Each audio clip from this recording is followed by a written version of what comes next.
کچھ basic skills ہوتے ہیں، ہنر ہوتے ہیں، اور اگر وہ ہنر نہ انسان کو آتے ہوں، علم جتنا مرضی ہو، انسان وہ بہت سے کام نہیں کر پاتا. مسئلہ اتنا بڑا نہیں ہوتا، لیکن اس کے ساتھ وہ جو چیزیں کرنے کے لیے، اس کو حل کرنے کے لیے اسکل چاہیے، وہ نہیں ہوتا. اور لوگ یہی کہتے رہتے ہیں لیکن ویسے کیوں نہیں، میں مطلب کرنا چاہ رہی ہوں لیکن وہ اس کی وجہ سے، وہ اس کی وجہ سے. اس میں ایک چیز ہوتی ہے جس کو کہا جاتا ہے پیراڈائم.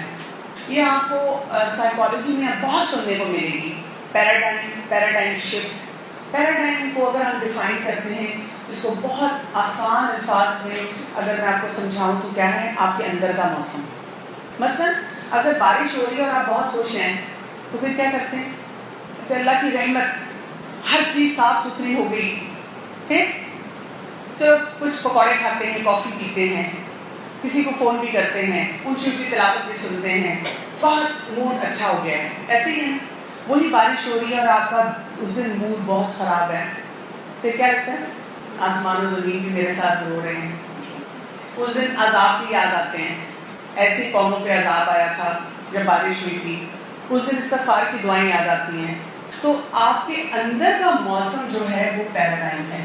اس اندر کے موسم کو کیسے ٹھیک کیا جائے، کیونکہ اگر آپ کے اندر کا موسم ٹھیک نہیں ہے تو باہر آپ کوئی تبدیلی نہیں لا سکتے.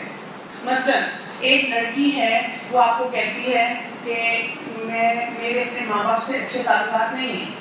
آپ اس کو کہتی ہیں نہیں، اللہ کی خاطر دیکھو ہم نے قرآن میں یہ آیت پڑھی، وَبِالْوَالِدَيْنِ احسانا، احسان کرو. اچھا، وہ کنونس بھی ہوگی، اس نے کہا ٹھیک ہے، بالکل آپ سے کہہ رہی ہیں، جیسے آپ کہتی ہیں میں ویسے ہی کروں گی. اس نے یہ فیصلہ کر لیا میں نے احسان کرنا ہے. لیکن فیلنگس کیا ہیں، اندر سے اس کے بالکل تعلقات اچھے نہیں. اس کو لگتا ہے بھائی سے پیار کرتی ہیں، میرے بہت سے معاملات میں مجھے میرے ماں باپ اس طرح نہیں دیکھتے. سارا دن کچھ سوچتی رہتی ہے، کلاس میں بیٹھی بھی یہ سوچ رہی ہے میرے ماں باپ مجھ سے محبت نہیں کرتے، گھر میں بیٹھی ہوئی کمرے میں یہ سوچ رہی ہے دروازہ بند کیا ہوا ہے میرے ماں باپ مجھ سے محبت نہیں کرتے. اور ہم اس کو کہہ رہے ہیں نہیں، آپ نے مسکرانا ہے، آپ نے ان کے ساتھ کام کرنا ہے، آپ نے ان کا خیال رکھنا ہے. اب اگر وہ کر بھی نہیں ہے نا، اس کی باڈی لینگویج کچھ اور ریفلیکٹ کرتی ہے، اور جب وہ کر بھی رہی ہے اس سے ہو نہیں پا رہا. تو آپ نے بیہیویئر پہ تو نظر رکھنی ہے، تو آپ نے کیا کرنا ہوتا ہے، کہاں پہ کام کرنا ہوتا ہے، فیلنگس پہ. میں اکثر اپنی کلاسز میں جب یوتھ کے ساتھ بات کرتی ہوں اپنے اسٹوڈنٹ سے، میں ان کو کہتی ہوں کہ جو میں آپ کو آیات پڑھا رہی ہوں نا، ہو سکتا ہے ابھی آپ بالکل اس پہ کام کرنے کے لیے تیار نہ ہو، لیکن آپ نے اپنے آپ کو میسج یہی دینا ہے کہ اللہ کا حکم ہے اس لیے میں نے یہ کرنا ہے، بے شک اس میں 6 سال لگ جائیں.